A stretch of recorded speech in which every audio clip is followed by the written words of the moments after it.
Warning, danger. Your internet connection is unstable, just like my personality.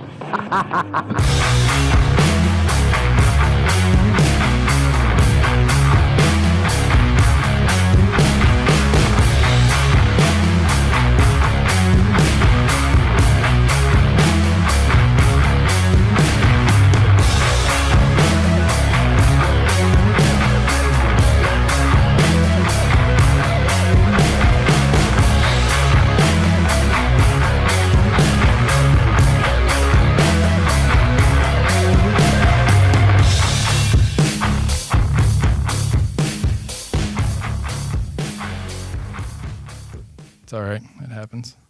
Now we're centered, recording. We're good. All righty. Cool. All right. Don, thank you for joining us. Appreciate it. You bet. You bet. And all right, so you were just telling me the story. You got to say it again, like about your wife About my wife. being Okay. manly and all this stuff, Yeah, like my showing you wife- what's up. So my wife does not.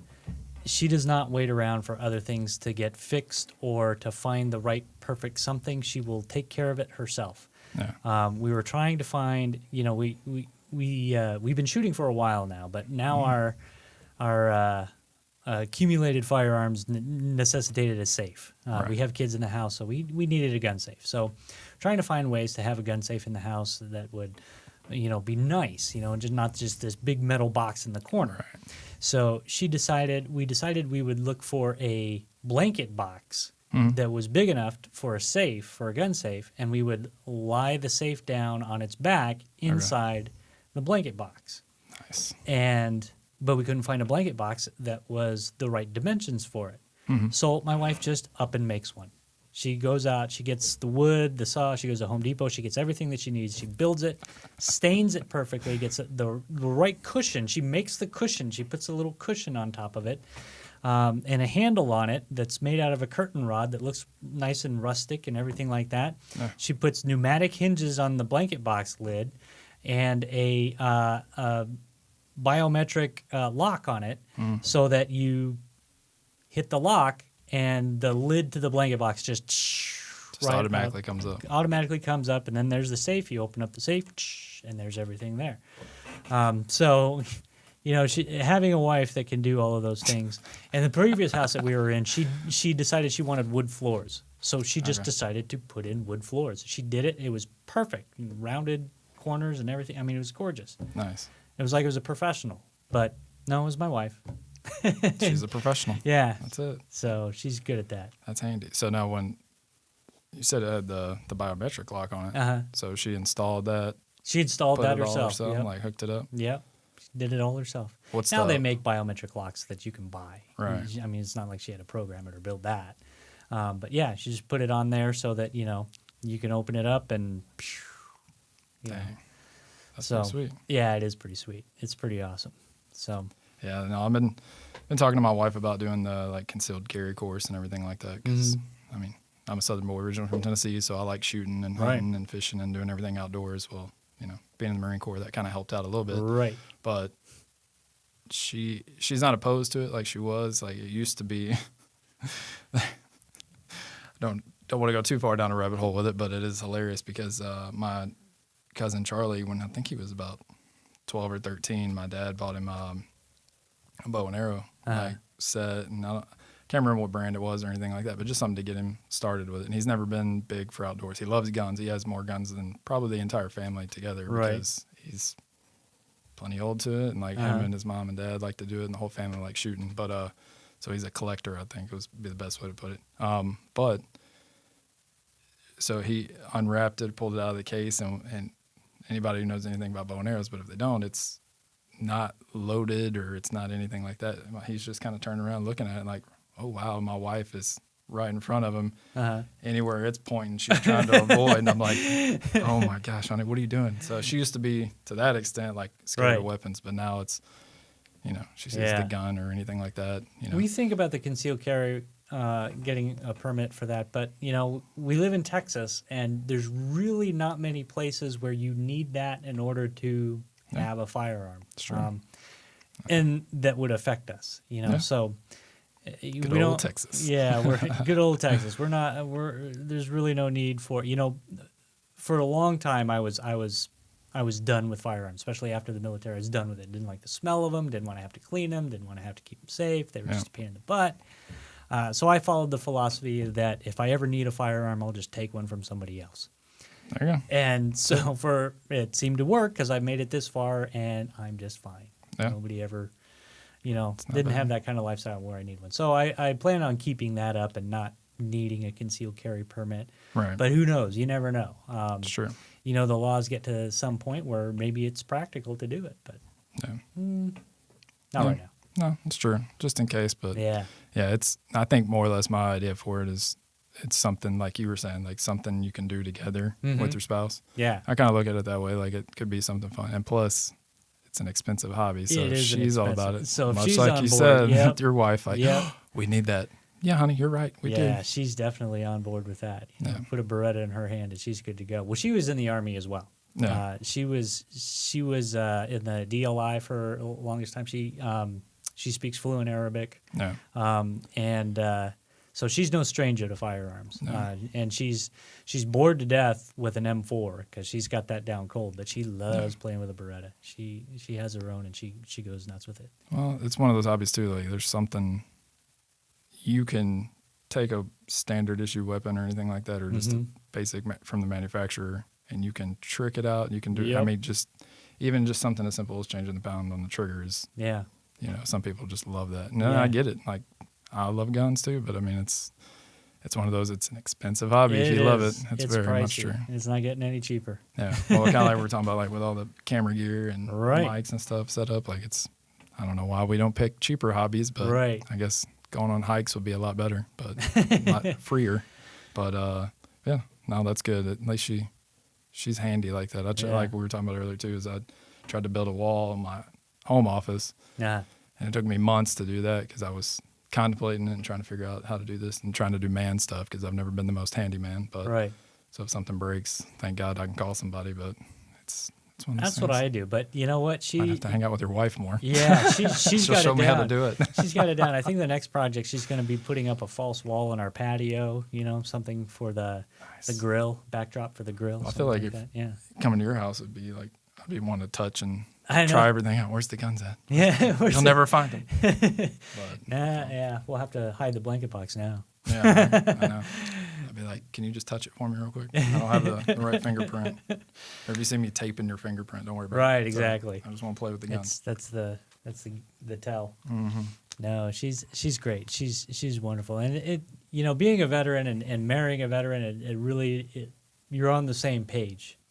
That wavelength is really there, and she gets it. Oh, yeah. So, for example, profanity is allowed in our house. My children, I have 4 boys, and I tell them that they're not allowed to use profanity unless there are no women or in the room. Yeah. If it's just us boys, you can be as profane as you want, Yeah. as long as you're not cussing at each other. Sure. And so, It's good. and part of that is because I have such a hard time filtering that out. It's just ingrained in there, and she does too. When the children are gone, we're swearing like sailors. Yeah. And so, not having somebody that's not nervous around that or edgy around that, she gets it. Yeah. So that's really nice. Things like that, little things like that. I think I'm wearing my wife down. Like she was, much to our discussions we've had beforehand, I've married way above my pay grade on that. But especially having our daughter Madison now, she's 2.5. I have to watch it because even this, right around that 2 age frame, maybe even before that, she was trying to utter words that she's heard me say. Like I'm a short bus driver most times, taking her to school and stuff, and I'm like I don't get road rage too bad, not like some people where they shoot each other or anything, but it's just like, what are people doing? Like, I don't understand how people function. Like, they should be issued a helmet instead of a license. Right. And it's just take your time. You get there when you get there, but some people just can't. I don't know. I just don't know how they function. But it's the same thing. Like, she starts repeating it, and I'm like, oh, crap. We took a family vacation once, and we're all driving, and my youngest, the 9-year-old, I think he was 8 at the time, and we're all in the car, and we're driving down the road, and somebody swerved, and so we swerved and to avoid it. And it was just a brief moment of of whoa, watch out, and I'm like, man, that driver. And then from the back, my son goes, what a shitbag. And I was like, and my wife just looks at me, knowing exactly where Where that he came. got it There's from, yeah. no question as to where that came from. Yeah. No, yeah, my daughter's favorite term right now, and she'll ask me, she'll ask her mom, she'll ask anybody, like, what the F are you doing, you know? Yeah. I mean, but she's got it pretty down pat. And my rule always was, me and my wife had this talk before, because she knows I cuss a lot. You have to watch your mouth. You have to watch your mouth. I'm like, you know what? I get it. Medicine's going to pick up. I'd rather her hear it from me than, you know, Right. the kids at school or whatever that she's going to learn there. But it was, if she uses it in the right context, I won't be mad at her. I just can't do it. Yeah, especially if it's creative. Oh, yeah. Yeah, you're good. You're fine. Yeah. I'm not going to get mad. Well, now it's bad enough to where I guess she's heard me say it enough since she was born. Yeah. Like if we're driving and like there's just a bump or like something like that. Bump she used to love, like 1, 2, 3 bump, and she'd but now it's she thinks it might be me braking for some Right. idiot more or less than anything. And she's like, what the fuck are you doing, Dad? And I'm like, don't say that. Don't say that. Like the first time she did it was with me in the truck, and I was like, thank God her mom's not here. Like I'm so much trouble when she does that. Right. And yeah, it's come full force now. So Yeah. now it's not only in the vehicle, it's at home, at the store, which that's funny when you're running through Target and you hear, what Right. the heck are you doing, Dad? I'm like, going this way, honey. Is that okay? She loves Target, so that's usually where we end up doing it. There you go. Seeing those offended mothers' eyes, like, Right. what did your kid just say? She used it the right way. We're good. Don't worry about it. But yeah, Mom gets onto me a lot. I'm in trouble a lot for that. But now, all right. So actually, I guess we should establish some kind of basic. So you're a Navy Okay. veteran. I am a Navy veteran. Yeah. I did 5 years in the Navy submarines. I was what they call a Nav ET. So in the Navy, obviously they have they call them rates, your job specialties. For submarines, they combined 3 rates, the electronics technician, the quartermaster, and the interior communications specialist all into one, and they call them a Nav ET. It's very specific to submarines, and consequently, it's a lot of knowledge to squeeze into one rate, so you have people who specialize. Yeah. So you're either ET heavy, you're either electronics technician heavy, or you're quartermaster heavy. So Because those are the specialties. 2 big ones. Mhm. Okay, gotcha. And I was quartermaster heavy. I loved being on the plot. I loved navigating. It was awesome. It was like Yeah. surfing a rocket ship. I mean, it was awesome. It really was. It was like So did you do that mostly on just the submarines, or just submarines. Yep. So is that a specialty on itself, whether it's a vessel or It's a which lot vessel it harder is? on a submarine. They have quartermasters in the surface fleet, but that's pretty easy because on the surface you have GPS. You always know where you're at. Yeah. It's pretty simple. Submarines is a whole different story. You have no external reference points. You Right. have to, sometimes you can use bathymetric navigation. Sometimes you're lucky enough to be in a position where you can stick the periscope out and get a GPS signal. But barring that, it's just math and gut instinct that's telling you where you're at. So it's like going in a closet and trying to figure out where you're at. I Yeah. see. Okay. That's Well, cool. if that closet was as big as the Pacific Ocean, yeah. You used a lot of big words there. I'm trying to Yeah. like, Okay. It's it's tricky. Time, speed, distance. That's pretty much how you figure out where you're at. Except, Right. it's the difference between that and land navigation is that the land stays still. Yeah. The ocean moves. So if you're going 10 knots one way and the ocean's going 5 knots the other way, you're not doing 10 knots. You're doing 5. So Right. it gets a little bit tricky. You have to. There's a lot of math involved, but. So where did you do your schooling for that? So I did schooling in Groton, Connecticut. That's where they had the basic enlisted submarine schools, and that's where they had the A schools for the ET navs, fire control technicians, and sonar technicians. Okay. I think they also do machinist mates up there as well. Okay. Pretty much, if you want to go to a submarine, you got to go to Groton. Right. Either Groton or South Carolina for the nuclear power plant school. And That's just right there in Charleston, right? Mm-hmm. Okay. Yeah, so they have the power plant school over there, which is tough to get into and even tougher to pass. Yeah. Nukes are golden entities on a submarine. No submarine. You're not allowed to talk about who's a nuke and who isn't. It's separated. The crews kind of separates themselves between the nukes and the coners, as they call them. Okay. The people who are forward operating the submarine, doing stuff like that, and then you have the people back aft who are managing the power plant and making the machines run. They're all nuclear powered nowadays, so it's unsettling sleeping 20 feet from a nuclear reactor, but meh. You Yeah. get used to it. Well, you don't have any extra arms or anything yet, do you? Not yet, So but you're I do good? glow in the dark a little. Perfect. That's I good. am my own heat source now. So it's not a joke. My wife is always I was gonna say, she commenting could probably love on that, right? how Yeah. warm it is. No, she thought it would be nice at first, and then she's realized it's like cuddling with the sun. But yeah, it was a fun job. I loved it. It was very surreal, but it was always very fun. And I was at a time when I was on attack submarine, so it was a time when attack submarines actually made port calls. I understand it now. Attack submarines don't make Liberty port calls anymore. They only go into port if something's broken. But it used to be we would make Liberty port calls, and it was a great time, you know. And I was stationed after I got done out of Groton. I was stationed in Pearl Harbor, Hawaii. So Darn. it was Darn. a very bipolar existence, you know. It was like we lived in Hawaii in absolute paradise, and when you wanted to go out and have fun, you could go out and have fun, and it was like one step below Vegas kind of fun, you know. Yeah. And it was a great place, and then you go to sea the next morning, and it's just the absolute scariest, weirdest place on earth. Yeah. All the sunshine to Yeah. no sunshine. Yeah, no sunshine and death at any moment. Yeah. So Most definitely. That's crazy. yeah, it was very crazy. So, but I loved it. It was a great time. I recommend it to anybody. Don't worry about the small spaces things. Going to sea sucks no matter what kind of ship you're on. Yeah. If you're in the Navy, go submarines. It's fun. I was gonna say that's one thing I've heard from anybody that's ever been on a vessel is, you know, whether it's Marines, Navy, Coast Guard, anything like that. Doesn't matter. Like you can be Yeah. on the biggest, baddest ship, newest one. Biggest ship, smallest ship, they all suck. That's the fun thing about the military. Yeah, It looks they all take the- cool. Oh man. They take the cool out of everything. You Yeah. know, No. firearms were fun, and then people start shooting at you. That's it. Most Yeah. definitely. Or you go to the range and you're thinking like, all right, this won't be too crazy. Like everybody's got, you know, basic gun skills down. Don't point it at anybody, and they still point it at everybody. It's like, Right. "Shh, don't flag the line. Eh, Right. It only happens 20 times on a range. It's cool. Exactly. Don't worry about it. Only happens every day. Those instructors are carrying a firearm for a reason, you know. Yeah.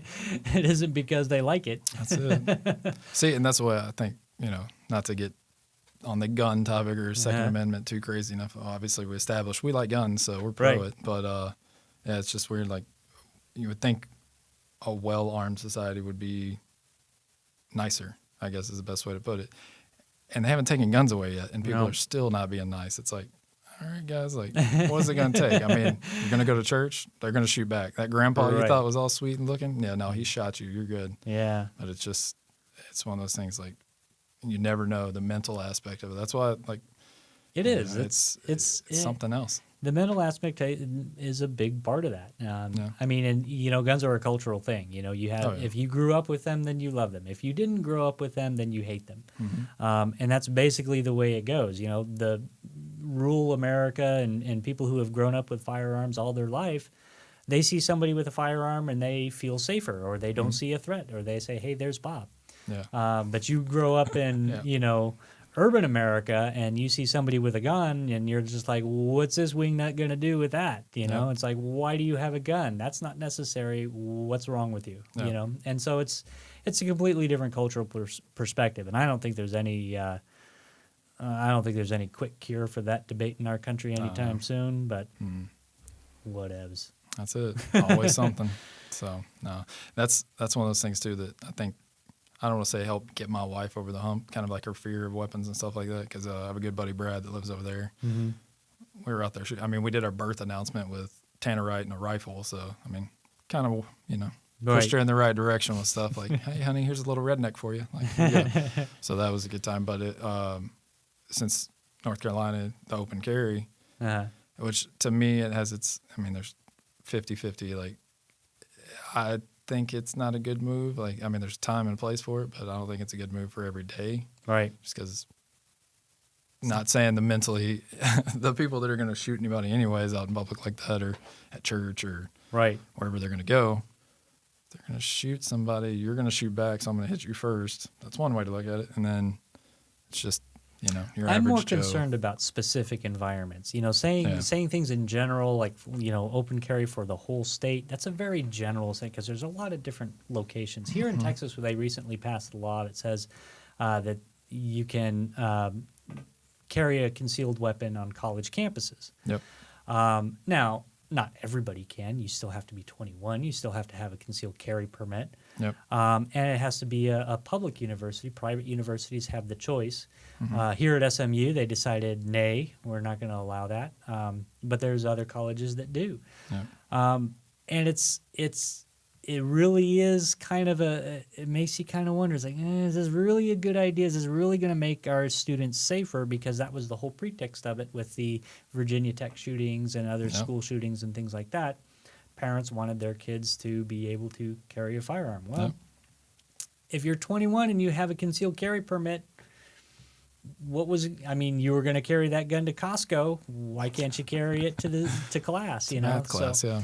So there's a logic to it. I see the logic to it, but when you get into certain schools have a lot of inherent problems, drinking, drug use, sexual assault. What? And No. so is this really a good idea to add a firearm to this environment? And there's some debate on that. And so it all depends, and I don't have an answer to that question because I haven't done the research on it and seeing if applying firearms is actually making people safer or if it's contributing to any more deaths or violence on the campus. I have no idea. But, I think that it's up to the university to decide whether or not that's okay. SMU did that, and they were just like, no, that wouldn't go over well here at all. Yeah. We have residential requirements for our students, but that wouldn't affect them because they would be too young to have a concealed carry permit. So that's where it lands here. That's it. I would take college parties to a different level, that's for sure. Right, exactly. Or Doing tailgates. shots. Yeah, tailgates. Takes on a whole new meaning. Well, that's what I always thought whenever we moved to Texas. It was going to be, everybody has this image in their mind of cowboys and the Wild West and stuff. And in some parts it still is, but for the most part, like, say the DFW area, it's getting suburbanized. And, you can still see a Longhorn every now and then, which was weird because we lived in Legacy West in those apartments over there right by that new complex they're building. And right across the street was a Longhorn pen. There's like half a dozen of them or more, depending on which ones weren't hiding. But it was like, okay, all right, we're in Texas. Yeah, that sounds right. But then, it's concrete jungle. So it's kind of a different take, but at the same time, it's still Texas. It's Texas, and it's a cultural environment all on its own. So, it's where the South meets the Southwest. There's a lot of uniqueness about Texas, and you have to get to learn it, get to know it. I grew up in Tombstone, Arizona, and even coming from there to Texas was different. Oh yeah. And you're from Tennessee, right? Oh, yeah. So you understand, even just because you're part of the South doesn't mean that you understand Texas. It's a completely different different. South. Yeah, it's a completely different country. It's When very people different. say you need a passport, it's true. Like it's you hit that. When we first moved here, after leaving North Carolina, driving across the South and stuff like that, it all looks the same. But as soon as you hit Texas, even though it was that eastern part, and it still had plenty of trees and all this kind of stuff, it wasn't really Texas like I think it is. As soon as you hit that line, though, it's just like it's different. You can just tell it. Right. I don't know if it's the air or whatever it is, but It's different. The freedom. Maybe it's the freedom. It's the freedom. Who knows? But it was a good time. We've had nothing but good experiences here. And I think actually, like you were talking about, with Dallas and everything growing, it's kind of becoming its own little melting pot because so much industry and stuff's moving here. Right. There's so much going on that it's still Texas, but it's kind of it's changing in different ways. Yeah, it has a very different dynamic. A lot of places the difference between urban and rural is hugely different. Oh yeah. But not so much here. Urban and rural have a lot of cultural characteristics that combine, and it's really interesting to see. And so it makes for a completely different dynamic when it comes to solving problems throughout the city and politics and things like that. So it's unique. Oh yeah, It's most unique. definitely. Now, since we went down that rabbit hole, let's pivot a little bit. Okay. So, I know you've told me before, and you just stated Tombstone. Yeah, How did you do so- that to submarines? It seems like Desert to ocean. I grew up between Tombstone and Phoenix, Arizona. My mother's family was from the Tombstone, Fort Huachuca, Sierra Vista area, and Dad's family was in Phoenix, and Dad was a SWAT cop. And so my parents were divorced when I was a baby, so I never knew them as together, and I just can't see them together. But anyway, Right. so I traveled between those two communities, and I wanted to get as far away from Arizona as possible. But I actually enlisted pretty late. I enlisted right after high school initially, but I broke my legs right after basic and got some stress fractures. And this was during the Clinton drawdown years. So back then, if you know, any little thing wrong with you, they're just like, why don't you go away and then come back when you're all better. Yeah. So I went away, and then I ended up staying away for several years. And then when I was 26, a recruiter was looking for my roommate and stumbled upon me and said, hey, we'll give you this bucket of cash if you'll come and do submarines. And I was like, winner. Yeah. And this was the summer before 9/11. Oh, So perfect. everything was hunky-dory when I joined. Yeah. It was fine. It was fine when I showed up, but, you know. And then afterwards, there was obviously a big operational tempo shift, and we did our thing, and I left in 06. So it was a good time. I enjoyed it. But yeah, I grew up in Phoenix and couldn't wait to leave Arizona. I visit the family sporadically, but not consistently. Yeah. I don't like it there. Yeah. That's one thing about growing up. Like, you definitely venture out, make your own life and all that kind of stuff. And it's weird because that attachment to your family, which, don't get me wrong, is important. Right. It's you every now and then you have to check yourself, like, oh, am I missing on a family time? Oh, well, I'm making my own family, and you kind of have to go around and do that. But yeah, I know that every now and then when I go to Tennessee, it's like, all right, yeah, I miss it. I like it. Like, especially like the outdoor activities, like I said, hunting and fishing and doing stuff like that. But it's, I don't know, once you make your own life, it just never feels the same going back. So yeah, and you're always understand. partial to your home. I always thought Arizona was fine when I was living there. Phoenix was great, and then I left it and saw some other cities, and I was like, oh no, this is not And then especially when I got to I was stationed in Honolulu, Hawaii, and Pearl Harbor, I was like, yeah, I'm not going back. Never to going Arizona. back. Yeah. That's just ridiculous. Why would anybody do that? And I haven't been back since. And I got out of the Navy. I got married while I was in the Navy, and got divorced after I got out of the Navy. You're another statistic. Yeah, another Congratulations. statistic. Check that box. And so when I was married, my wife at the time lived here in Dallas, in the Dallas area. And so when I got out, that's why I came here. Yeah. And we got divorced, and so I stuck around. This was right about the time I got divorced while I was in college. Ooh, nice. I got out, and then a few years after I got out, the 9/11 GI Bill was created. And I got the letter in the mail from the VA saying, this is the new GI Bill, and you're eligible. And I looked at it, and I said, well, I guess I'm out of excuses. I'm going to school. Yeah. And then after I finished college, I came to work here at SMU as a financial advisor and just took off from there. Right. Ended up getting a master's degree here in higher education policy and leadership. And I focused that on veteran services and how to affect the veteran student community in different colleges and atmospheres. Right. And now I'm the assistant director of student financial operations here, and I love it. It's a great That's school. Yeah. No, that's good. I'm finishing up my MBA, and I don't think I'm going to change what I do. No. I'll probably be doing much the same thing. Now, this is your third degree. Is that correct? Second master's? This will be my second master's, third college degree, yeah. So when you initially started, did you start at SMU?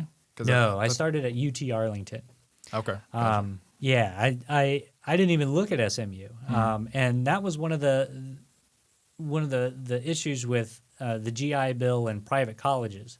The GI Bill is designed for public four-year institutions. Right. So if you're going to anything other than that, there's some tweaks there, and you need to be aware of how they affect things. Even if you're going to a community college versus a 4-year. Yep.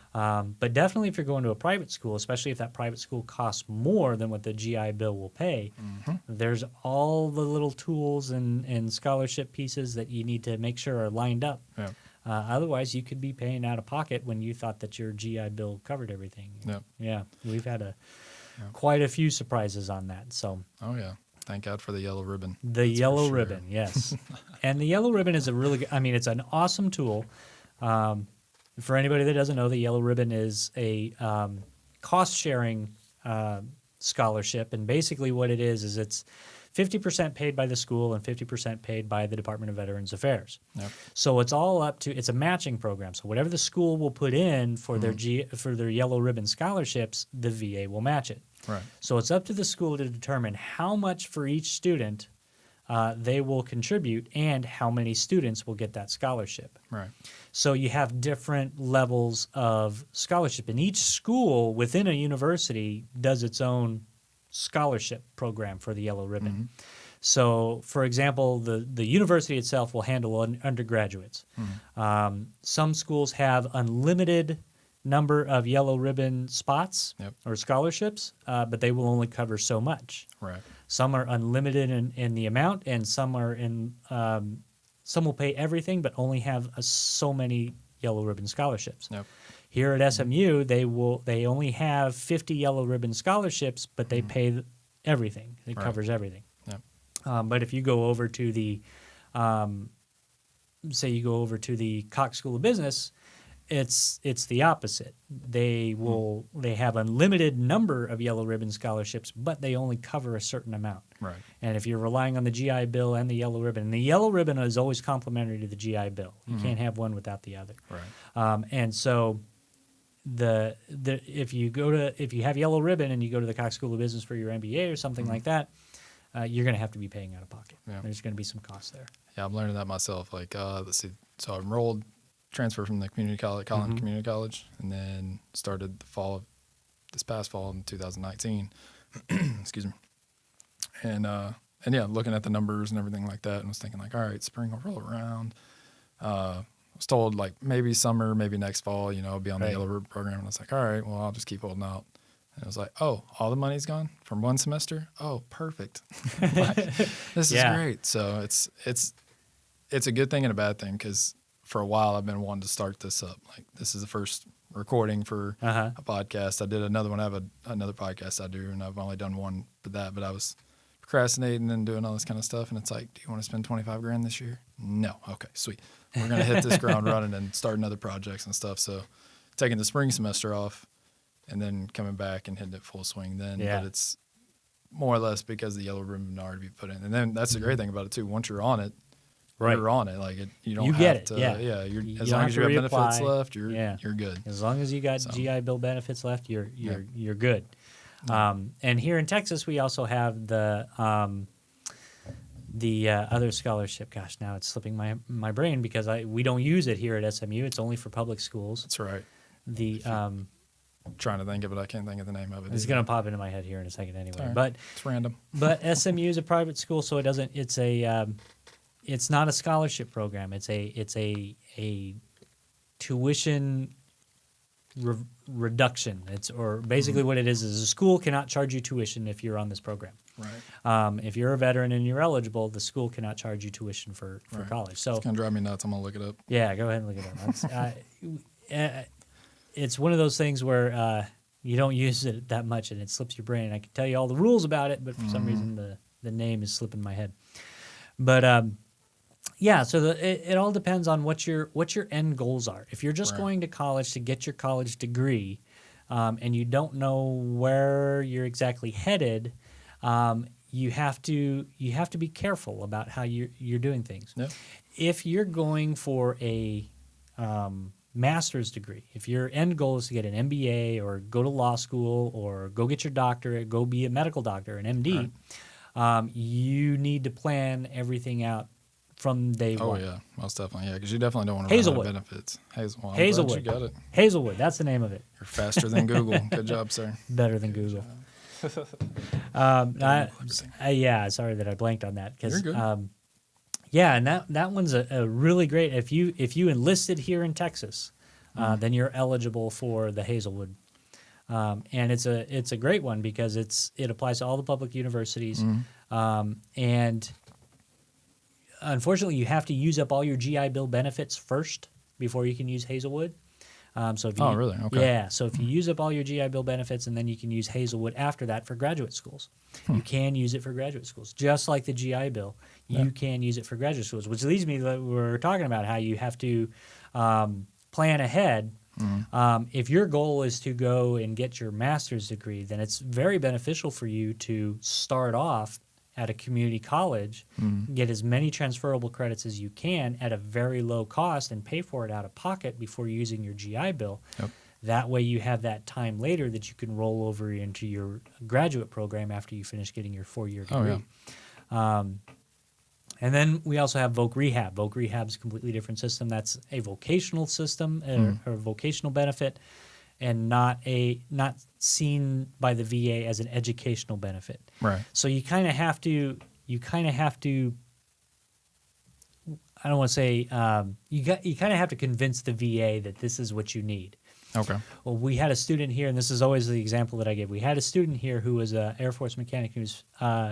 He actually started on the GI Bill. He had his disability rating from the VA, but he held off on transferring to Voc Rehab. Okay. He was finishing up his degree, and then his basic argument to the VA was, I used to be an aircraft mechanic, but I was disabled during my service, so I can no longer be an aircraft mechanic. I need a job that's more sedentary. I need to be a lawyer.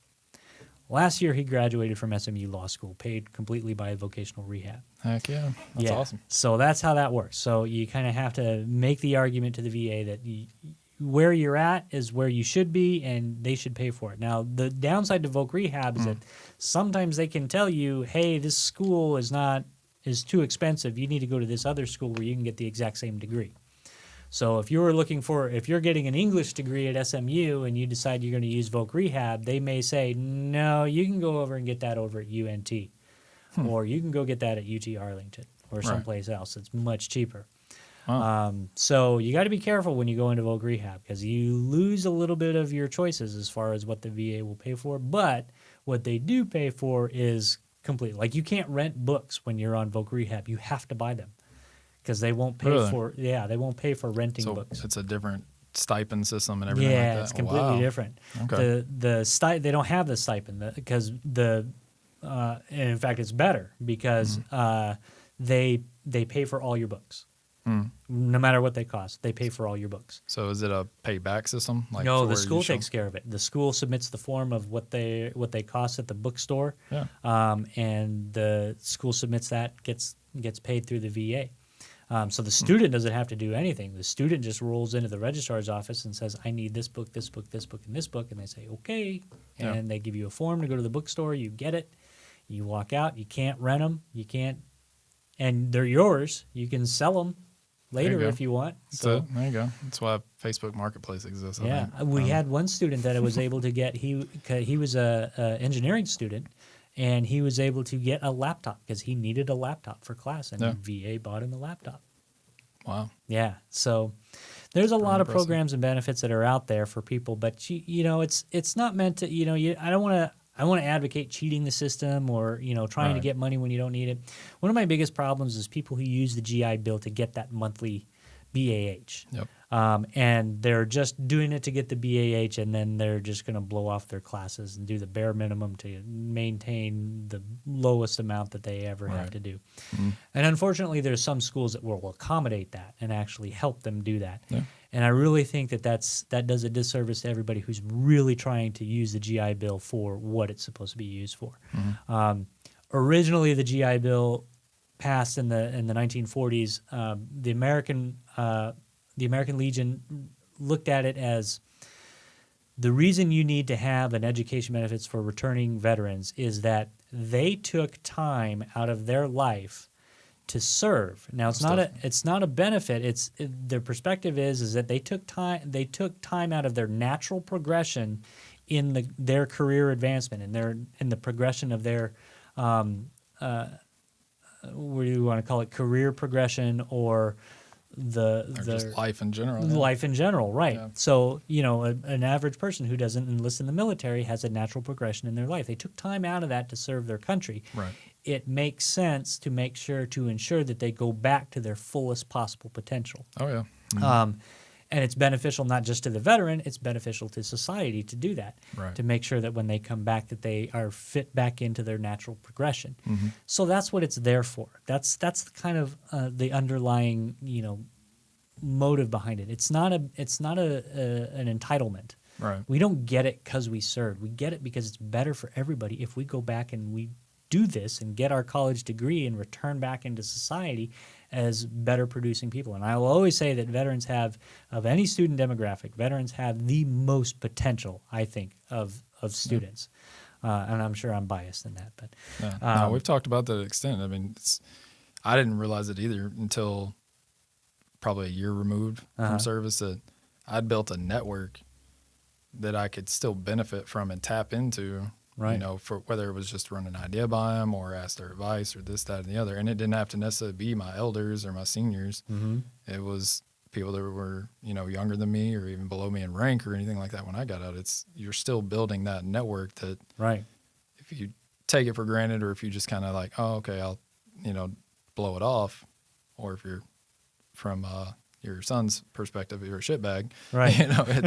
It definitely can just go away and not be there. But Yeah. if you're a decent person, most of the time it's a simple phone call and stuff like that. And hell, everybody in the military likes talking to anybody. So, Right. And other vets like talking. I've met my wife's boss, or one of her coworkers actually. I think it was the first year we lived here. He was a Marine. He was on part of her team. They came down for a work event or a couple of days for work meetings and stuff.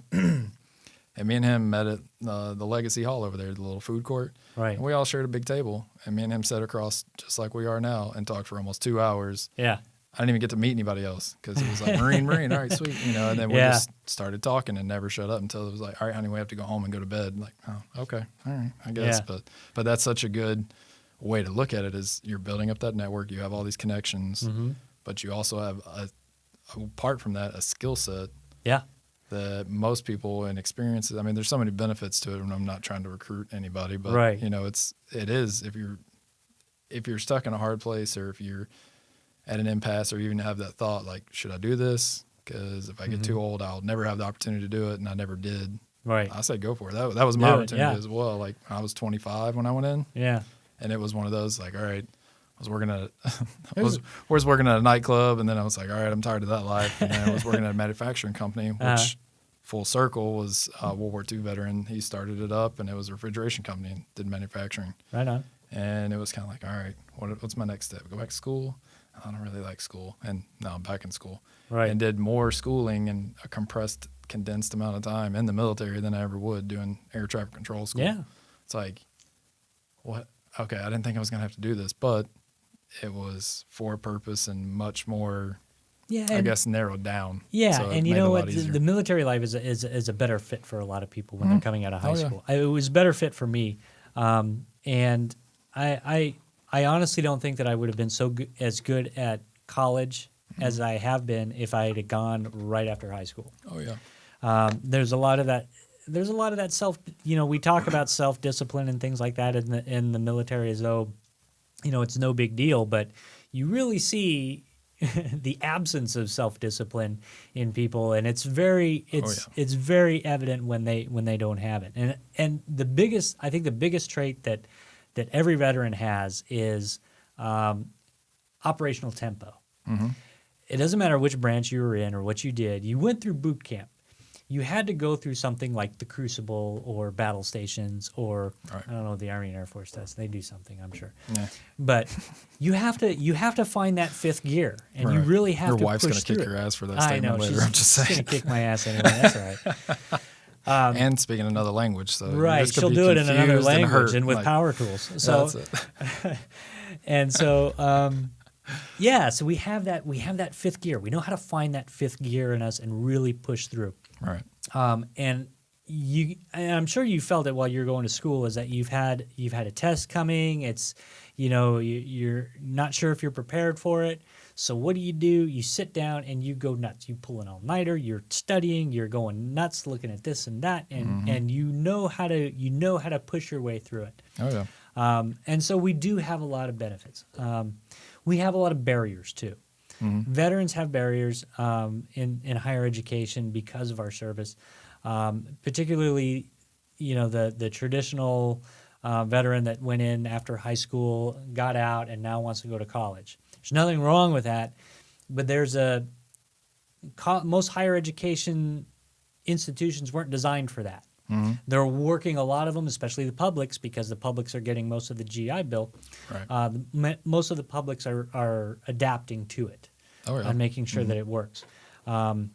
The three big barriers that they always say, and these are broad, generally speaking. One is social structure. Social structure in the military is very hierarchical, of course, and it's very defined. Where in higher education, it's almost completely absent. You're on your own. There's no more working for the team good. You're now working for the personal good. And a lot of times that's hard to really wrap your brain around, because a lot of times you want to do something that's better for the class, but it's not always good for you. Right. Don't do that. It's okay to be selfish. Yep. Another one is the hypermasculine environment. Military is very hypermasculine, but you get into higher education, not so much. It's actually very frowned upon, and so there's a big adjustment there. So understanding that difference is very important. Yep. And the third barrier is how we relate to the other people around us. It kind of gets back to that social structure again, but The toughest part. the toughest part that most veterans have is relating to the non-veteran. And here's the simple truth of the matter. There's not going to be an environment that's perfectly suited for the veteran mentality, except for the military. Yep. It doesn't exist out here. People try to replicate it if they want to, but it's not going to work. What's important for veterans who are going into higher education to learn is you have to accept their differences, the non-veterans' differences, and learn about them. You have to learn what those differences are. You have to learn the pronouns. Yep. All the different Oh, we didn't pronouns. start the podcast with that. I'm sorry. Yeah. Did you want to do that now? No. Yeah, you got to learn everybody's pronouns, and it's important. And the reason why it's important is not just important because, from any sort of political or social aspect about it. It's important because it's important to them. And when you go out after college and you go into a supervisory position, you go into a management position, things of that nature, you're going to need to know how to manage people who think differently than the veteran. You're going to need to understand that perspective. Yep. So understand it, and not just understand it and accept it, but utilize it. Know how to communicate fluently and bring the most out of your employees, the people that you work with. Yep. And so that you're not constantly butting heads, because you can fight the power all you want and hit your head against a brick wall saying, I'm never going to listen to these millennials and these non-veterans and they don't know what they're talking about. You can hit your head against that wall all you want. The only person you're going to hurt is yourself. Yeah. So very true. It's important to understand those differences, accept them, and move on. Yeah. Let's go with the flow. Yeah. As like you said, I think that was from my own personal experience. I think that was, I was air traffic control. I was a pogue. I mean, yes, there's aspects of it that were hard. I mean, it's military service, so you're going to have training schedules and different things, oh man, I had a Monday through Friday job. Yeah. Haters, you're welcome. But it was weekends off. That was luck of the draw. There was plenty of other air traffic controllers that didn't have that aspect, and I never had to deploy. And I was kind of grateful and not grateful at the same time. I joined expecting and having the mindset that I was going to deploy. And in a way, I thought I missed out.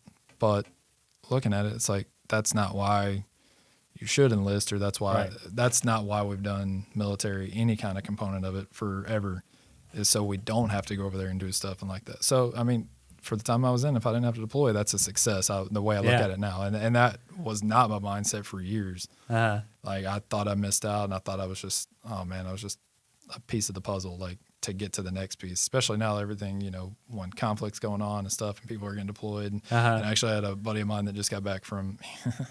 He was on the reserve side, so he was here, and he actually does air traffic control in Lubbock. And then was joined back up for the reserve unit here in Fort Worth. They're just south of Fort Worth over there. Right. I cannot ever remember the name of that. It's like some joint reserve base. Yeah, the something like JRB. that. Yeah. There you go. There we go. God, I love those. But he, I think he was with them for about 6 months, I think, and was like, all right, I'm done, guys. Like, you know, it's not a benefit because he was driving 4 or 5 hours once a month and all that stuff, and it was time away from his family.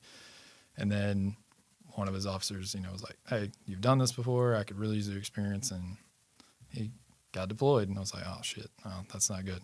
But everything went fine. You know, he's back safe and was there when he got home. And that was something I never experienced while I was in. So I definitely was, you know, he's my buddy. I wasn't going to miss it regardless. But it was an experience that you don't get outside of the military. There's nothing that relates to that. And I was lucky enough to meet up with his family and go and experience that.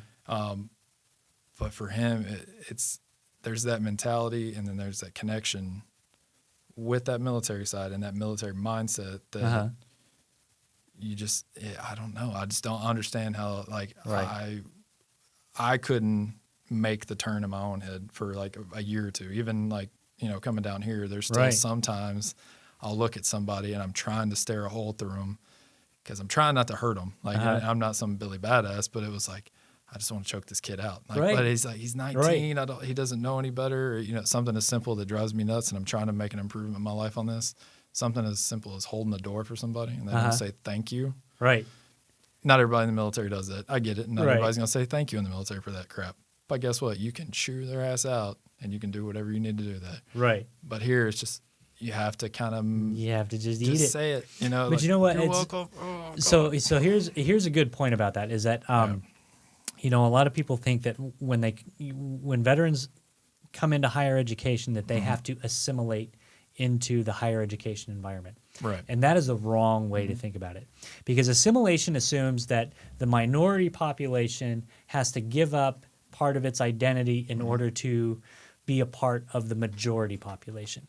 So in that analogy, the minority population is the veteran assimilating into higher education, and they have to give up their identity. They have to give up who they are.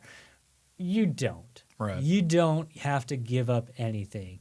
You're a Marine. You're always going to be a Marine. And if anybody in higher education comes up to you and says, you can't be a Marine anymore, you have to be a college student, I don't want to see what you're going to do to their face, but I'm sure the thought's going through your head.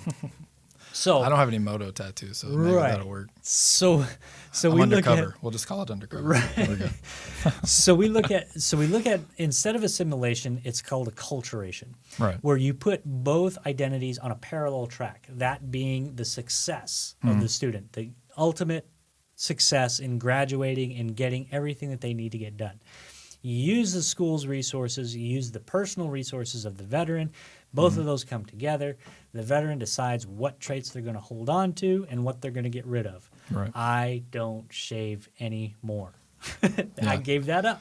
I know. Right. I just kind of buzzed it and shaved it and cleaned it up, and I was like, why am I doing this? So you see there's lots of little things that we do that we are actually giving up little pieces of our military identity. Yep.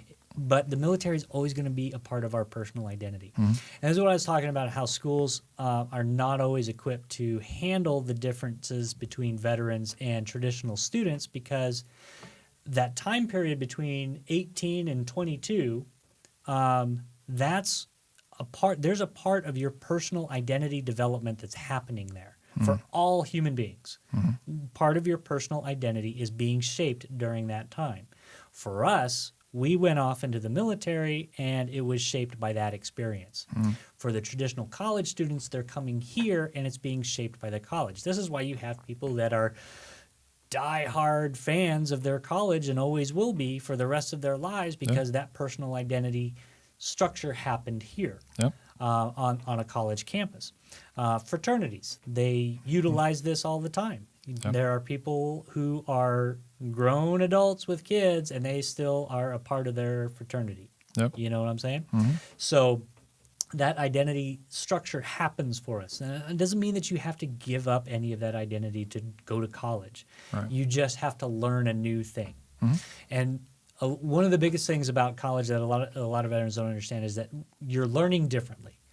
You're learning when we were in the military, when we had to learn something, whether it was how to operate your rifle or how to operate a new computer terminal or a piece of equipment, you learned through rote memorization, the learn, do, teach method. Mm-hmm. You read a tech manual backwards and forwards. Somebody showed you how to do it, and then you showed somebody else how to do it later. Yep. And it wasn't until you showed somebody else how to do it later that you were considered an expert at it. Right. Because that's the learn, do, teach method, and it's based on rote memorization. Mm-hmm. There's nothing like that in higher education. Higher education doesn't work that way. No. Now it's here's a concept, go learn it. And Yeah. you're like, what do you want from me? What do you want me to do? Mm-hmm. You know, there's a lot of that. Because again, going back to that barriers, there's no structure in that. Right. It's very structureless. Go learn it. Go read some stuff. Go reference some stuff. Go learn it. Yeah. And it's supposed to get you to think about it in a more broad term. Oh, yeah. If we just tell everybody what we want them to learn in order to get a bachelor's degree and say, here's these 5 books, go memorize them and you can have your degree. Well, that's not beneficial. And that's Right. not why employers put, bachelor's degree required on their job postings. Mm-hmm. They do it because they want to know that you can think deeply about certain things rather than just memorize it. They Yeah. want to You know, can think on your own. Yeah, right, that you most can definitely. think on your own. That and the fact that you can actually commit to something for longer than 10 minutes. Right. Because getting your bachelor's degree is going to be a pain in the butt, and they know that. Yep. So if you have a bachelor's degree, it shows that you can pay attention to something for longer than 10 minutes, and you can think about at least one thing very deeply and in depth. Yeah. It's true. And when you get into graduate schools, it goes off from there. That's when you become a producer of academic information rather than a consumer of it. So the deeper you can think on a topic, that's how far you can go in higher education. Yeah, most definitely. And it's funny, like, you don't think about it while you're in, but that practical application where, like, for me, air traffic control was getting on position, learning it, obviously studying it first, but then doing, and then, you're signed off, and now you get to teach somebody to do it. And Right. it's just that continuous infinitive circle that keeps going Right. around. Quals, more quals, and more quals. That's yeah. it, yeah. And then, so it helps you stay fresh and current on it. Uh-huh. So then it's plug and play with somebody once they're qualified, or it should be anyways. Right. Depending on the level or the job or anything like that. But then, like you said, with the private institutions or with college, it's, can you regurgitate this on a piece of paper when I ask you to? Right. So in theory, that sounds way simpler, Mm-hmm. but it is a lot. And then It is a lot, yeah. It's just a different time frame, and it's a different, I guess, And it's, turnover rate whenever it's military versus school. right, and it's something that we're not comfortable with. It's a completely different learning, and so again, we learned rote memorization and learn, do, teach method during that period in our personal development. So if we're ever faced with that again, where somebody says, okay, you have different levels of professors. Some professors have great, big, long, in-depth papers that you have to write, and some will actually give you a quiz. Aren't you so lucky as to have a quiz, because all you have to do is reference the material that they're talking about in the quiz and then throw it up on the quiz and show that you have memorized it. That's great. But that happens less and less as you progress through college. Yep. Especially when, a lot of people don't understand that your first couple of years, the difficulty level and the critical thinking expected of a student is a lot less than in your junior and senior years. Right. It does progressively get more difficult. Your junior and senior classes, you're going to be writing. If writing scares you, you need to learn more about writing. And I think this is one of the things that community colleges can do a lot to do is not just mathematics skills, preparing students for mathematics skills, but teaching them how to write in academic styles. Because writing academically it's not creative writing, it's not pretty, it's not entertaining, because it's not supposed to be. Right. You're not trying to do an attention grabber. You're supposed to make an argument and support that argument, and that's it. Yep. It doesn't have to be wistful. It doesn't have to be flowery. In fact, if it is wistful and flowery, you'll get points off, Right. because that's not supporting your argument. Yeah. So community colleges, I think, could do a lot to explain and especially student veterans, what's expected of them in critical thinking skills and how to write and communicate through writing, especially, because that's one thing that, for the most part, we missed out on in the military. Nobody asked us to write a 10-page paper on. No, you just had to do some weird formatting for Right. promotions, and Yeah, it's like we used the 18th century English language to type it up, and it's like, am I talking in third person or fourth person? right. Do I break the fourth wall? No. Okay. How am I supposed to write this up? All Right. So, That never really happened for us. So we missed out on that boat. So a lot of veterans have a lot of issues with writing, and then the higher mathematics skills. For most colleges and universities, there's that one filter mathematics class. Here at SMU, it's Cal 2, and if you're not comfortable with higher mathematics, you need to get there, because it's going to hit you like a brick wall. yeah. Especially today's society. I mean, everything's so technical. Yep. Unless It's not you're going anywhere. Unless you're doing something like this, like where I can point and shoot a camera. I mean, it's more technical. Yeah. But at the same time, I don't have to know schematically or systematically how, if I hit this button and then it's recording now, what's going in between there. I don't need to know that unless I go into that field, or like you were saying with mathematics, everything's tech, cyber, everything like that. So you got to know. And you never know where things are going to end up. My original undergraduate degree, my bachelor's was in history and political science. I didn't need to know Cal 2. I didn't need to know any of that stuff. Right. So consequently, I did the bare minimum of mathematics and got my degree and got out of there. However, when I come back for my MBA, well, now I have to learn all these different formulas or return on investment and things like that. Go ahead and look up the formulas for some of those things, return on investments and future values of monies. I mean, they're pretty in depth. Yep. They're pretty big formulas, and so I had to relearn higher mathematics. I mean, I knew a little bit of trigonometry from my navigation days in the Navy, but that's about as far as it got. Yep. So yeah, I had to relearn a lot of that stuff. So, you maybe, if you're taking a shortcut early on, it may come back to bite you later, because you never know where you're going to end up. Yeah, and it all kind of, like you said, kind of goes in full circle, because if you want to take the easier route initially, and nothing wrong with that, that's great. And I'm never an advocate for, like, I'm 32 and I still don't know what the hell I want to do when I grow up. But having a general understanding of at least these courses, these classes, can transfer into various degree programs. Yeah. It's beautiful. It's key. Now, obviously, English language, math, all that stuff's going to transfer pretty easily. But once you start taking specialized courses for a particular degree program, one, the VA will be happier about that, because they always check, is this part of your degree program? Yes, it is. You have to validate that all the time. Right. But it's not wasted time, or, in a sense, wasted money as well, or benefits, because I did that kind of pivoting. I didn't waste any money because a lot of my stuff transferred, but there was some stuff that didn't transfer over depending on the institution exactly. So you might have to take a different course. It might technically be the exact same course, but it's just coded differently depending on the university and the school. Exactly. So you just got to be cautious of that. Yeah, that's a very big thing for students to, when you're going to a community college with the intention of eventually going to a 4-year university, you have to make sure that those classes are transferable. Yep. And what they do is, in order to determine that, is they look at the learning objectives. It doesn't matter what the title of the class is. If, Algebra 1 at a community college may not be Algebra 1 at the 4-year institution. Yep. Even though they have the exact same names, the learning objectives, if they're not exactly the same, then they won't transfer over. Yep. You can always go to your registration advisors at community colleges and ask them for, what is this course transferable to this specific university? Right. And you have to be specific about it, because, that's one of the things about our higher education system, is that every college is different. Every college and university is different. There are no two that are exactly the same. In fact, if there were two that were exactly the same, one would get shut down. Oh, yeah. because we don't do that here. They're Yep. all absolutely different. Nothing is the same. And so because of that, there's a lot of variety to find a program that fits you. But it can get really confusing as far as transferring credits and things of that nature.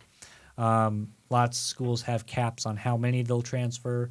Some have caps on how many they'll transfer from a particular school. Yep. So it's very important that you understand, if you're not sure which 4-year, you're going to community college, you say, I'm going to community college now, and then I'll go to a 4-year university afterwards. You need to have a game plan as to which one that's going to be. Is it going to be this one, or this one? And then look at what are the transferable credits for each of those universities, and make sure that your courses correspond to that.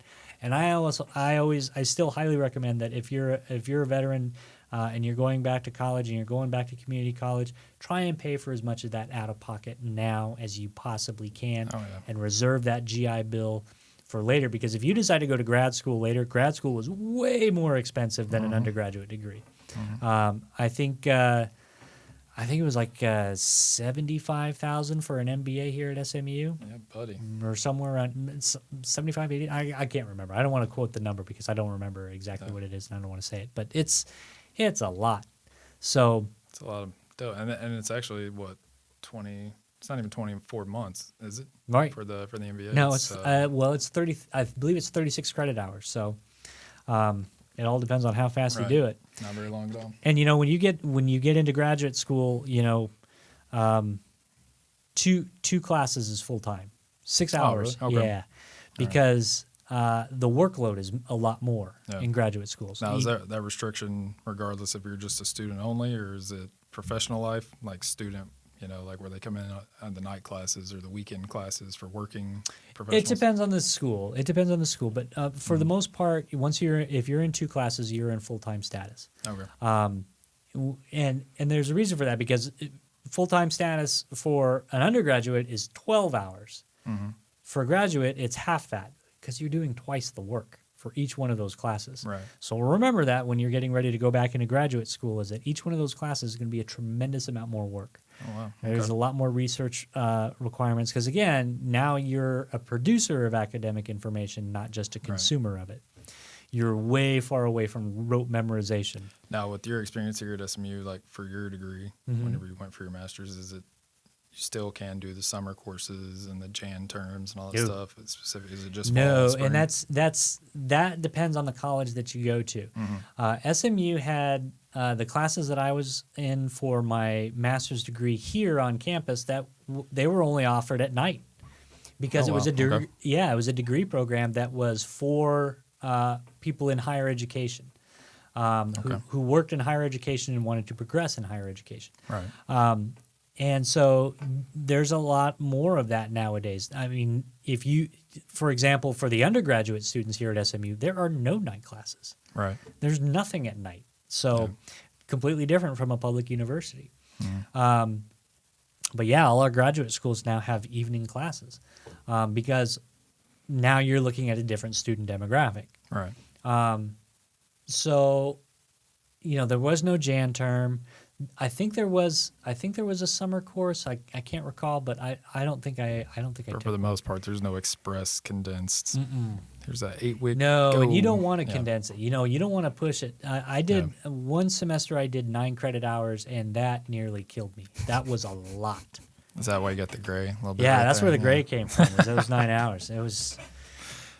I hear you. No, it's one of those. It's if you are doing the working professional kind of route where you're already full-time day, that can it's can rough. be a lot. It's fun. rough. I'm finishing up my second master's, and I did both of them while working, and it's something that not only you have to commit to, but your house has to commit to it too. Your kids have to be on board. Your wife has to be on board. Everybody's got to know what's going on and be okay with it, because there's those weekends where I'm just not available. You know, I'm there, but my brain is somewhere else, and I'm thinking of other things, and I'm stressed out. And there's those times when you get super stressed out that you shouldn't be around your kids. That's true. Yeah. And you know which times words those go are. flying, You just it's like, all right, honey, you go play with mom, because I can't help you right now. That's it. Yeah.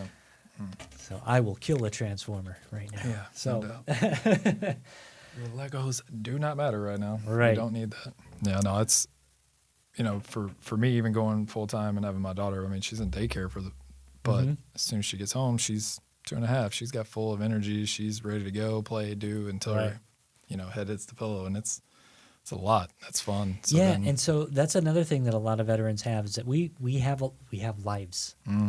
We have kids, we have families, we have jobs. Traditional students don't always have that. Right. And it depends on what you're calling a traditional student. It's different at SMU versus UNT Dallas. Right. Completely different student demographics for what's considered a traditional student. But for the most part, most large universities, they cater to the 18 to 22-year-old that doesn't have an outside job and doesn't have family obligations. Right. Anything other than that is considered a non-traditional student. And non-traditional then gets broken up into several subcategories. Right. But here at SMU, the traditional student does not have family obligations, doesn't have another job, lives on campus, and is that classic student, college student that you think of. And so veterans, we don't fit that mold at all. Not in any way, shape, or form. We have kids, and even those of us who don't have kids, we usually have jobs that we're not ready to give up just yet, and that BAH doesn't quite cut it. Yep. And so there's a lot of different aspects to that can kind of be a barrier. I don't want to say be a barrier, but they can slow you down. When you're trying to figure out, and it's something that you should take into consideration. Look at, don't just go to a school because, that's the school I've always wanted to go to. Right. Look at how they're structured. When do they offer classes? Is it going to work with my working profession? Is it gonna be okay for my family if I'm gone during these hours? Do they have evening classes? Do they have summer classes? Yeah. Look at what's whether or not they're structured for you. Yeah. So that matters. That matters quite a bit. Yeah. Well, that's one thing too. Like, if non-traditional route for military, if they go straight into work, a lot of companies, more so now than ever, are actually paying for school and tuitions and stuff like that. So then they might not have to, if they didn't have any college before they got out of the military. Right. They might not have to pay for college until the master's degree, which would be great. I mean, it's kind of like best way to put the officers program. Right. You go to school and you have that amount of time you have to pay it back. But that's the same way it is in the corporate world. My wife did the same thing. She got school paid for by her company, but she did have to, and it's prorated. So if for some reason you did leave the company, because there's always a chance of that, you just are allowed this prorated amount back. So it's great. There's, like I said, there's more companies that do that now than ever, but those are all possibilities. I mean, it seems daunting, and I definitely don't want it to come across that way or anything like that, because it is relatively easy to plan it out. There is a lot more information now, but you have to think it out. You just have to plan make your plan. You don't have to have an answer for that, because when you get to school, you're gonna get to college, you're gonna find almost every college has a big internship program. Oh yeah. And internships are great. If you can do an internship at a company that you like and get an idea for its benefits, it's kind of getting your foot in the door early in some cases. Yeah. And you learn about the different benefits and how it affects people, and get an idea for the working environment that's not a base in Djibouti. Right. Definitely, yeah. So, get an idea of what it's like in an actual corporate America or something like that, if that's the route that you're going. But yeah, get an idea in those benefits, because like I said it before, is that, pay for your community college out of pocket so that you can go into grad school. This is another way to pay for grad school. And here's an interesting statistic. Roughly 60% of veterans who attend a 4-year university and graduate, roughly 60% go on to get a graduate degree. So I would say if you're a veteran and you're going into college, plan on possibly getting a graduate degree down the road. Doesn't mean that you have to do it all in one shot and do it consecutively, but just plan on that possibility being there down the road. Well, and that's kind of the beauty of the new legislation that came across. you don't have to use it within that, what was it, 15-year Right. window, all that kind Right. of It stuff. used to be you had a I'm very probably short butchering window. the numbers and letters and statistics myself, but Yeah, it used to you had a very short window in which to use it after you left the military, but now that's gone. And now it's the forever GI Bill. They give you an extra 1-year extension for STEM degree plans because it can be difficult. And one of those we talk about the structural differences. Smaller colleges, and I'm sure you've seen this here at SMU, is that smaller colleges don't have as many classes. right. And so it's really easy your freshman year to find the classes that fit in your degree plan. However, once you start taking all those classes and now you get to your senior year and you have very specific classes in which you need in order to fulfill your degree plan. Yeah. And if you don't get into those classes during that semester or during that year, you've got to come back another year. Mm-hmm. Well, GI Bill has a time limit on it. Well, now they added a year for STEM degree plans. So if a STEM degree is in your future or interests you in any way, I highly recommend it. Just because they have that year buffer on there. Well, that's good because I think a lot of, again, no politics, but the international kind of debacle that's going on with on a lot of aspects. But I know that's one of the kind of things that kind of ties into the immigration, and that I've heard a lot of deans at different business schools and stuff like that talk about, or even professionals on Fox News or CNN or this, that, and the other, just catching in the headlines, as a lot of students that come here internationally might get those STEM degrees, but then we can't take advantage of it, as a country and keep them here and use that skill set. They have to go back. So it depends. Yeah. So I mean, like I said, not going down that rabbit hole by any means. I just know that's another aspect. There are a lot of other countries that have programs like that where they send their students here to learn and then they have to come back to their home country of origin. But the military has gotten exponentially technically proficient in past decades, and it's not slowing down. Right. Just the data communications and situational awareness instruments that you have nowadays, everybody's becoming technically proficient. I don't think it's going to be too much longer before joining the military equates to having technical training, no matter what your job is. And so we're already seeing more and more training schools get ACE certified for transfer credits into different institutions. So, if you don't be scared by the higher math, you've done it. If you've had that technical training, you can do it. By all means, continue on in STEM fields. But yeah, I mean, I think that this is one more reason why veterans are going to be more and more valuable to the higher education community and to other institutions, because we have that technical knowledge and we have skills like the DLI and power plant and all these other very, very technical schools.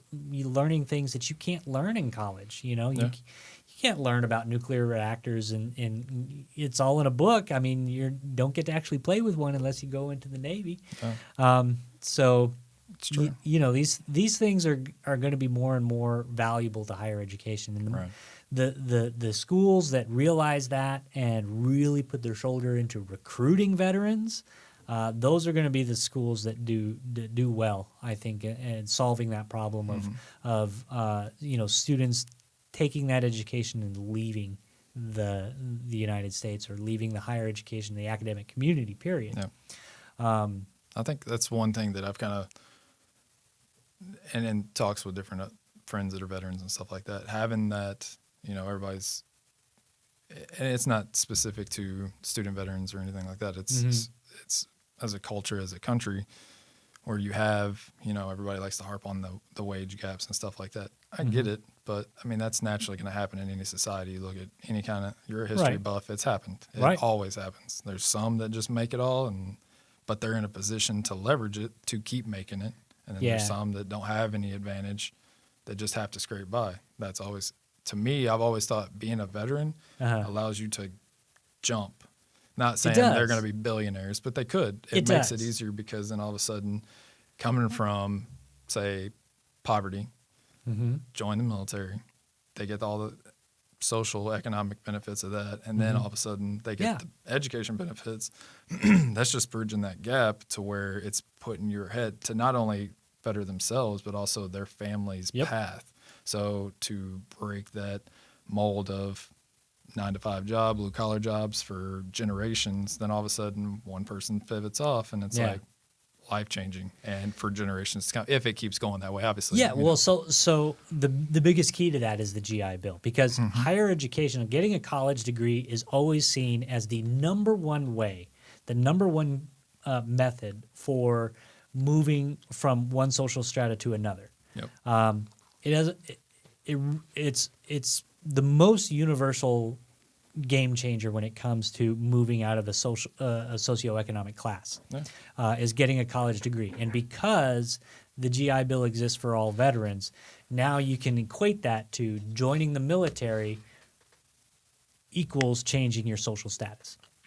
Because you have that GI Bill, and now you can go to college. Now, how Because do you tell an 18-year-old that? right, well, give them the bill for college and say, okay, you're paying for it. If a recruiter's watching this, you're welcome. Like, Right, that exactly. should change your whole game right It there. really should. It really should, because I mean, college is. We talk about this all the time. The college costs just keep going up. They are just, here at SMU, traditionally they go up between 5% and 7% every year, and that's historically between 5% and 7%. Usually it's around 5%, but 5% increases every year. That's a lot. It's going up faster than healthcare. It's student debt is going to surpass credit card debt pretty soon, and it's a huge burden to pay for. So it's not a small thing to say that the military pays for college. It's not a small thing to say, well, I have this GI Bill. I don't know if I'll use it. Maybe later if I get around to it. Use it. Use it. Oh my God, use it. It's the most valuable thing in your pocket. Yep.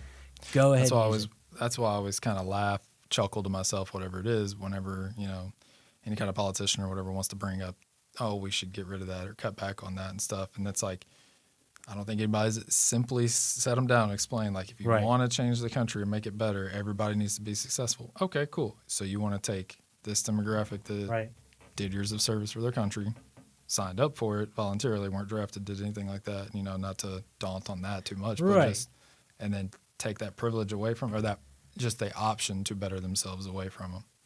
Okay, so now you want to make that divide even more. Okay, cool, sounds good. Yeah, and so that's one of those. That's another one of those things that I say that veterans can only make higher education better. Because we have that sense of service. Yep. You can chalk it off and say that's just esprit de corps, or that's just a tagline that they put on their their mottos on their uniforms. No, we've actually done that. Yep. We've actually and there's many environments in the military where if you're not part of the social community, a group community in which the benefits of the group outweigh the individual, Yep.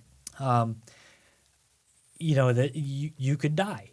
I mean, definitely. On a submarine, that's the way it was. If everybody didn't do their job to the best of their ability, we all die. Yep. There's just no higher math to it. That's the way that works. And there's so many other units in the military that are exactly the same way. Yep. So we have that sense of service. We have that built into our personal identity.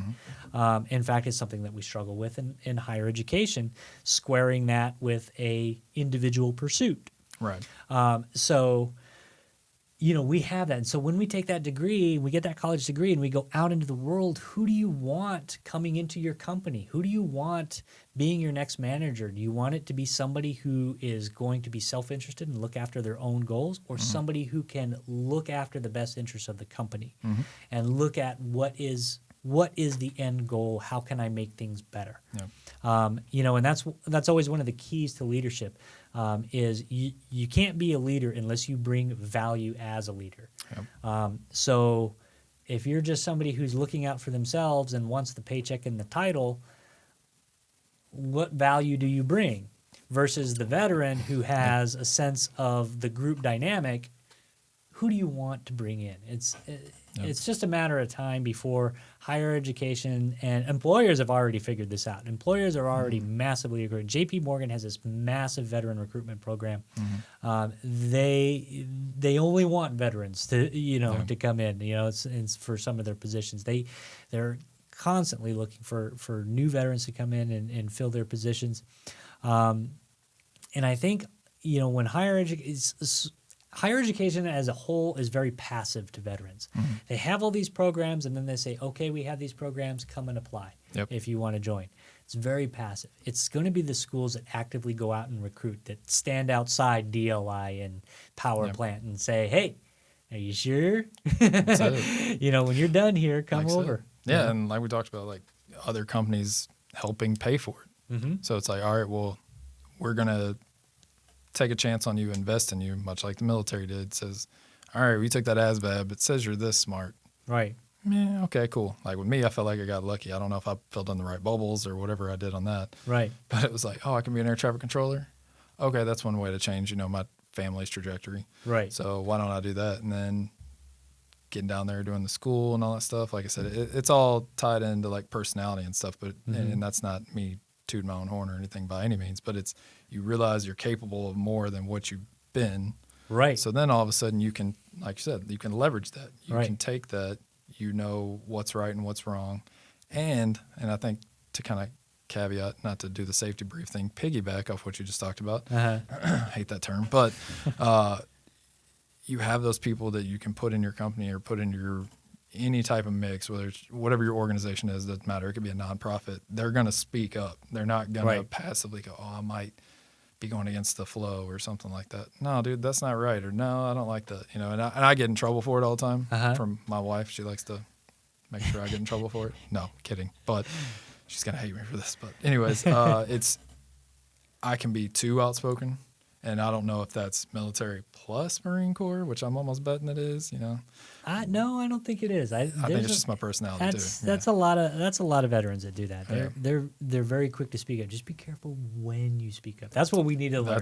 That's the fine line. Yeah. Right? That's that gray, black, white area. Right. It's funny, especially nowadays. But I actually think it's better because in that mentality, not necessarily mine in particular, but that outspokenness and that actually to speak for what's right or wrong is actually going to win overall. Like we've been in this, oh my God, we got to be so PC and include everybody. Well, guess what? Look at the military community. We include everybody. Right. White, black, I don't care what color you are. We make fun of everybody the same way. We do everything. Right. It's a community that we want everybody to see. It doesn't matter male, female, whatever you identify as, or any kind of race or where you come from or origins or anything like that. Like there's people that I served with that gave up their nationality to become an American citizen to serve. Guess what? I don't look at him as like, but he was originally from Panama or somewhere like that. Oh my God. No, dude, you served with me. You wore the colors. Right. You're doing it. You got to go with an anchor. You want them to succeed. Yeah, and so that's a very good point, and so that's a good example of what we're talking about with assimilation versus acculturation. When you join the military, you assimilate in. It doesn't matter where you came from. You're done being that. Now you're going to learn how to be a Marine or a sailor or a soldier or an airman or whatever the Coast Guard is. Anyways. Oh gosh, I want to touch on that, but I can't. That's all right. Anyways, I might get in trouble for that. So that's a good example of assimilation, and I was going somewhere else with that.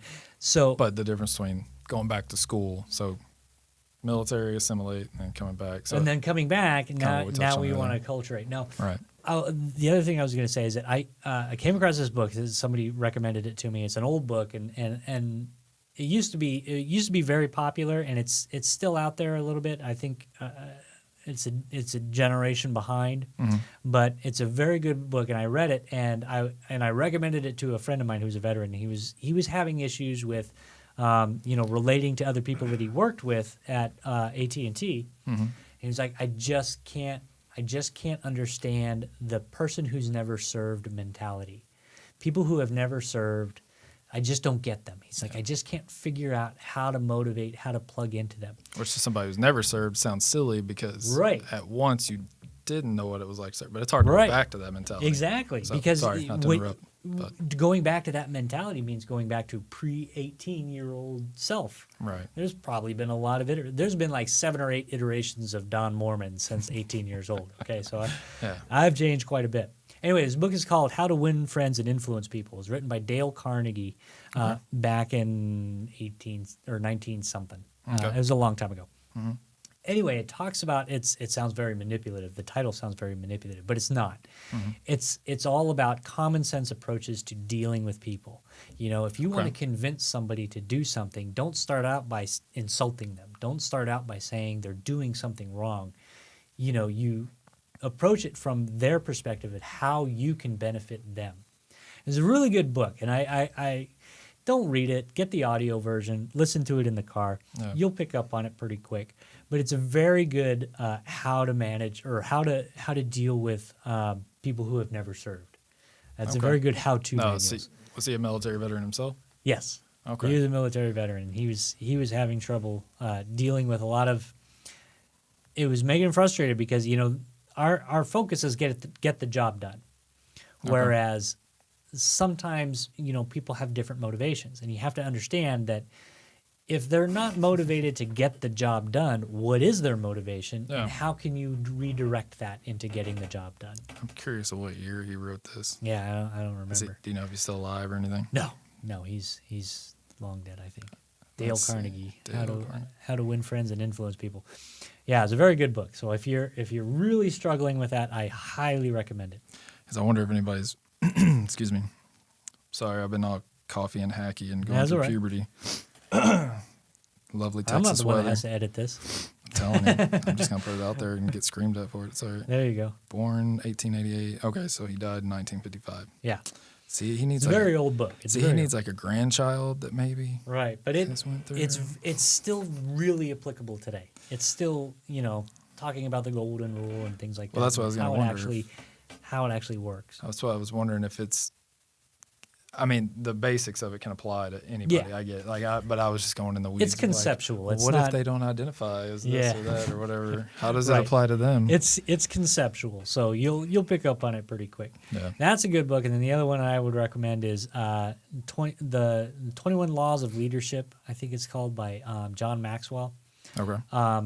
It's very good at explaining how if you're because that's why we're here in college, right? Is we want a better job than just somebody working on the line. We want to be the supervisor, the manager, the person that plans it out, the strategy maker, things of that nature. Well, that's leadership. You're getting into the role of leadership, and we have a better perspective because we've seen bad leaders and we've seen good leaders. So we know what the difference looks like. But for most of us who are enlisted, we haven't gotten the formal training in what that actually means to do it. Right. We've seen it, but what were they thinking when they made those decisions? What were their metrics that they used in order to make good decisions? Oh, yeah. It's a very good book into looking into that. 21 Laws of Leadership. And it talks about the different methods of making good leadership decisions and what you need to be thinking about in order to make those decisions. That's good. Leadership is not natural. All right. People say that there are natural leaders out there. Natural leaders are people who accept the fact that leadership is something you have to study and do well at. You have to try to be a good leader in order to be a good leader. And natural leaders are just people who know that. Yeah. So once you know that, if you're looking to get a management or a supervisory position, know that you have to learn how to be a good leader and that you should always be learning how to be a better leader. Yeah. It's very true. Yeah. I can just only imagine, like, because of how society kind of treats everything now, whether it be from a PC perspective or HR, like how it's so broad now to where you do have good leaders or you have good managers and stuff out there that know how to, one, take other people's advice or other ideas, even against their own, but also pivot, kind of ball it up, make it work better for everybody. That was really loud. But for the greater good. Right. So, like, kind of veteran aspect of it. But at the same time, because it is so broad and because there's a lot of potholes that you can eventually get into, especially nowadays, because there's so much literature on, oh my gosh, we can't say this, or we'll offend this person, this, that, and the other. It's to be a manager or to be in charge right now would be a lot of fun. I mean, I'm glad it's coming. I feel like it's coming back full circle, and that's very much from my outside in opinion. But I feel like it is kind of, it's not as sensitive, or at least that sensitivity is wearing down, and now stuff's kind of coming back. It all depends because, I would say that that's very true if you have a position in which it's a very public position, in which you're constantly in the public eye, and that you're going to have to respond to public opinion. Right. Because when we say public, that's a big demographic.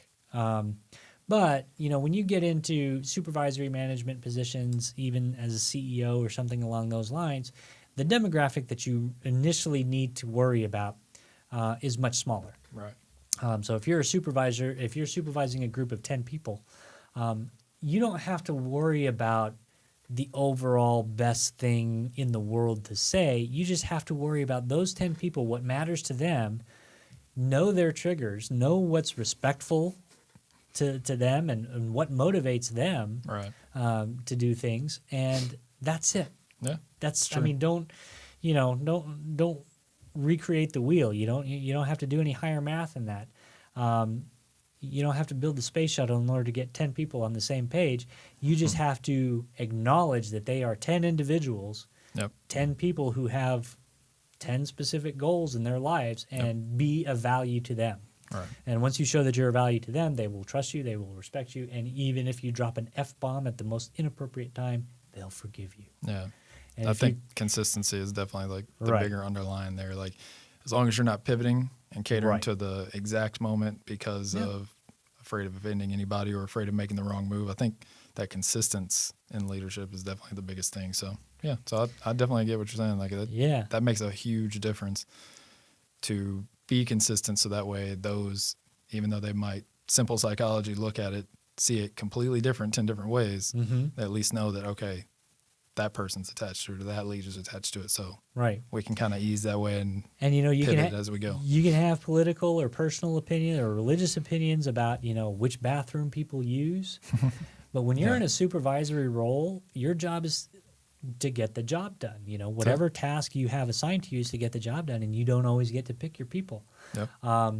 And so you have to make sure that everybody works. So being disrespectful and communicating disrespectful ideas, or at least ideas that other people find disrespectful, it's not helpful to your overall goal. Right. So before you get on your soapbox and talk about your politics, is it worth it? Yep. You can still have these opinions one way or the other tomorrow when you go home. Yep. But when you're trying to get a job done, you have to use the tools that you have in your toolbox, and that just might be the IT professional whiz kid who has certain ideas about how they want to be addressed. Yeah. Okay, pick your battles. That's true. Well, I mean, I think, kind of obviously relating to the topic, veterans can relate to that more than anything because you have people from every walk of life and every ethnicity and every race, culture, whatever you want to call it. And I mean, it's a new military now, so we have people that identify differently now than just the standard traditional uses. And luckily, I mean, the military is pivoting and allowing that in some regards and not allowing it in others, which I understand, but they're pretty much their own business, so they make their own rules. It's whatever. And they'll figure it out. And it's like everything. I mean, They've done it for generations. Realistically, though, I mean, if you think about it just from the country aspect, there's so much stuff that's changing, like with, different corporations and stuff that are having to write new rules and laws into their own bylaws right now that you hear about it and you're like, why wouldn't they want that in the first place? But it wasn't a need or even in any kind of thought beforehand. It could have been 2 years ago. Now they're having to write it in. And that's good because, I mean, that's just showing progression and it doesn't necessarily tie it to a military member but that could just be policies for day-to-day operations and stuff like that. It doesn't have to do anything with personnel. Yeah, it's just this is how we do stuff now, and that's and you know what? Businesses know that better than the military, and we ever will. Is that growth is not only inevitable but necessary, so companies are always studying change leadership and growth leadership and things of that nature. Right. And if you're going to dig in your heels and fight the way that the company wants to do things, they have a saying in business: you can get on the train or you can get off the train, but don't stand in front of the train. That's it. I think Chick-fil-A would agree with you on You're that. right, exactly. So I hate it that they're closed on Sundays. Damn it, they're so good. I don't know why you like Chick-fil-A. I can't stand Chick-fil-A. What? It tastes like boat chicken. The boat chicken? Yes, the chicken that we had on the boat. Dude, if you had that kind of chicken on the boat, It was not. I don't think it's I would ever not gotten good. off. It's- So what's your chicken place then? I don't have a chicken place. You know, what I do a lot of cooking. We cook a lot in our house because we have very restrictive diets. Yeah. I have one son that has a very very low metabolism, so he's got to eat very healthy, and he's also a vegetarian. It's wonderful. My wife is allergic to tomatoes, not allergic to tomatoes, sensitive to tomatoes, so I Yeah. have to cut down on the tomatoes. And I have another son who's actually allergic to corn and olives, so no olive oil and nothing with corn in it. Really? Corn is in every effing thing. Let me I was tell gonna you. say, yeah, that's It's like everywhere. cornstarches Yeah. and different flours. So we don't eat out. We don't eat out that much. I do most of my own cooking. Because you didn't give him peanut butter as a kid or something, right? At least they don't have peanut allergies. I don't know That's what good. it is. How do you get allergic to olives? Though? I don't know. Is it the acid in it or It was something? really hard when he was a baby. It was really hard to figure out what he was allergic to. Really? Yeah, it was really tough because I mean it's so ubiquitous. It's in everything, and you wouldn't think that's not an allergy that you look for. You know, No. if it was strawberries or peanuts, that'd be easy because everybody looks for that. Right. Corn and olives. Yeah, Poor kid. yeah. Hmm. So, but I don't want him to go without. So a lot of things I make for him that Right. he normally couldn't have. We made pho one year.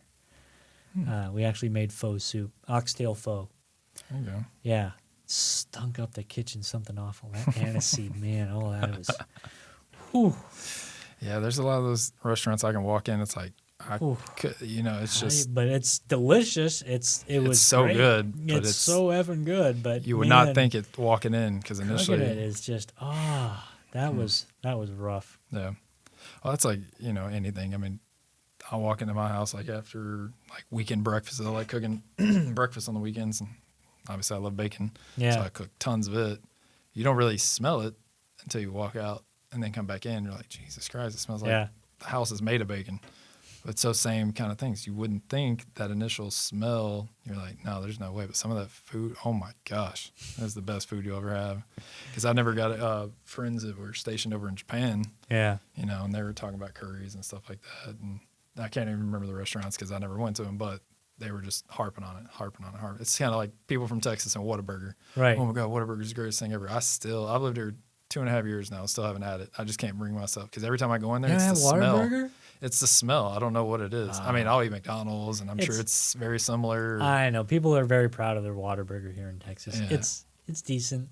It's not gonna blow your mind. I've had It'll be In-N-Out, all right. though, and I think that's pretty good. So That's pretty good. I'll stick to that. And Yeah. they're invading Texas now, so Yeah. it's like, is Whataburger really that good? Oh, So, and I've had Chick-fil-A, and I like it. I can't believe you don't like don't Chick-fil-A. they have Don't they have Whataburger in California though too? They had it in Arizona, I think they're expanding. I know they, so maybe Texas invaded California first. what was it? That's very a possibility. Yeah. It's all right. We're going to have to touch on this Chick-fil-A thing again for sure, though. No, I can't help Chick-fil-A. Plus, it was in every barracks that we had. Oh, yeah. So, Yeah. I mean, I've eaten it and it was fine at first, but now I'm just like, I'm done. Yeah. Same thing with Subway. I'm done with Subway. Yeah, I haven't had Subway in a while either because you wear it out. It's on every Yeah, PX. everything tastes the same Yeah. at Subway now. All the breads are the same. Well, you can get different chicken sandwiches, and it all tastes the same, so it makes me Right. think like it's just a big pot of compressed meat or something. But Yep. oh well. Now with a lot of these resources and stuff, like we've talked about, we've covered a lot. Obviously, going through the education and stuff. But is there, besides going to the VA.gov, websites and GI, is there any kind of little maybe one-off websites or any kind of links you would recommend for people to check out? For in Kinda higher like education, and stuff. Yeah. well, here's the thing: is that there's not going to be any one comprehensive source. Higher Because it's military. Well, no, I mean, is for the GI Bill, I would recommend VA.gov because they have a pretty expansive website now. It's a lot better than it was. Even It's a lot 2 better years than it ago. was, yeah. It's crazy. But taking that and using it and going into college, you really have to do some legwork. You have to look at the colleges that interest you. Go to their websites, look at them. One of the there's little tripwires that I tell people to see. What is that college like as far as from a veteran's perspective?